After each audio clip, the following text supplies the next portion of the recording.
Και την αιρή από κάτω πήγανε στο γόμενο φλογέρα και σπαγκάτο. Και του φώνασε πολύ μαλάκα. Συνήθισα και φτιάχτηκα και εγώ κανονικά.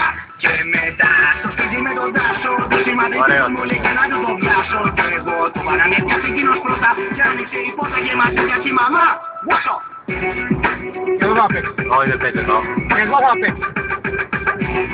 Δεν παίζει, ρε. Εδώ πέρα παίζει ο άντρας. Όχι, εδώ πέρα δεν παίζει κανένας. Είναι μια άλλη ιστορία, δεν θέλεις και πορεία. Δεν είναι Εδώ πέρα να παίξεις χωρίς λίγο πίσω, να πάρω βίντεο.